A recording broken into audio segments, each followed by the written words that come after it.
Television की दुनिया की सबसे खूबसूरत और चर्चित बहू स्मृति ईरानी जब भी बोलती हैं तो अच्छों के मुंह बंद हो जाते हैं। अपनी सुंदरता, सरसता, आक्रामकता और बेबाक अंदाज के लिए लोकप्रिय स्मृति ईरानी ने बहुत ही कम समय में देश की राजनीति में अपनी पहुंच बना ली है। प्रधानमंत्री नरेंद्र मोदी की कैबिनेट की सबसे कम उम्र की इस नेत्री ने हर मोर्चे पर अपने विरोधियों को मुंह तोड़ जवाब दिया है, जिससे उनकी तुलना भारतीय जनता पार्टी की कद्दावर नेता और विदेश मंत्री सुषमा स्वराज से भी होने लगी है। स्मृति ने अपने आप को हर चीज में अव्वल साबित किया है।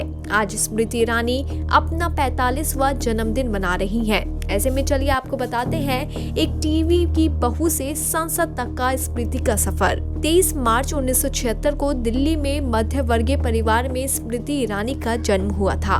उनके पिता पंजाबी और मां बंगाली हैं। 3 भाई बहनों में स्मृति सबसे बड़ी है। परिवार की आर्थिक सहायता के लिए स्मृति ने 10वीं कक्षा के बाद से ही काम करना शुरू कर दिया था। शुरुआत में वे ब्यूटी प्रोडक्ट्स का प्रचार करती थी। उसके बाद 1998 में स्मृति ने मिस इंडिया प्रतियोगिता में हिस्सा लिया, लेकिन वे फाइनल तक नहीं पहुंच पाई। इसके बाद स्मृति ने मुंबई जाने की ठानी। मुंबई में शुरुआती दिनों में स्मृति ने आजीविका चलाने के लिए मैकडॉनल्ड्स में भी काम किया और इसी दौरान उन्होंने एंटरटेनमेंट इंडस्ट्री के लिए ऑडिशंस भी देने शुरू कर दिए थे। फिर मेहनत की सीढ़ी चढ़ते चढ़ते उन्हें एकता कपूर का सीरियल क्योंकि सास भी कभी बहू थी मिला और इस शो से स्मृति ईरानी टीवी की सबसे चर्चित बहू बन गई थी। अपने करियर में टीवी के अलावा स्मृति ने बंगाली फिल्म इंडस्ट्री में भी हाथ आजमाया और 2003 में अपने राजनीतिक पारी का श्री गणेश किया। स्मृति ईरानी ने साल 2003 में भारतीय जनता पार्टी का दामन थामा। उन्हें महाराष्ट्र यूथ विंग का उपाध्यक्ष बनाया गया। साल 2004 में स्मृति ने चांदनी चौक से कांग्रेसी नेता कपिल सिब्बल के खिलाफ चुनाव लड़ा, लेकिन वे चुनाव हार गई थी। स्मृति चुनाव तो हार गई थी, लेकिन उनकी मेहनत रंग लाई और उन्हें भाजपा की केंद्रीय समिति की एग्जीक्यूटिव मेंबर बनाया गया। 2010 में स्मृति ईरानी पार्टी की राष्ट्रीय सचिव और महिला विंग की प्रेसिडेंट बनाई गयी। स्मृति की मेहनत का ही ये नतीजा था कि साल 2014 में उन्हें अमेठी से राहुल गांधी के खिलाफ उतारा गया। हालांकि स्मृति लोकसभा चुनाव तो हार गई थी, लेकिन उन्होंने राहुल गांधी को कड़ी चुनौती दे डाली थी। उनके कौशल को देखते हुए जब मोदी लहर की बदौलत सत्ता में भाजपा आई तो उन्हें मानव संसाधन मंत्रालय की जिम्मेदारी सौंपी गई। स्मृति मोदी कैबिनेट की सबसे युवा महिला सदस्य बनी। बाद में जब मोदी मंत्रालय का पुनर्गठन हुआ तो स्मृति ईरानी को टेक्सटाइल मिनिस्ट्री की जिम्मेदारी सौंपी गई। 2019 में हुए लोकसभा चुनाव में एक बार फिर भाजपा ने स्मृति को राहुल गांधी के सामने खड़ा किया और नतीजा ये रहा कि अमेठी में राहुल को हराकर स्मृति ने इतिहास रच दिया।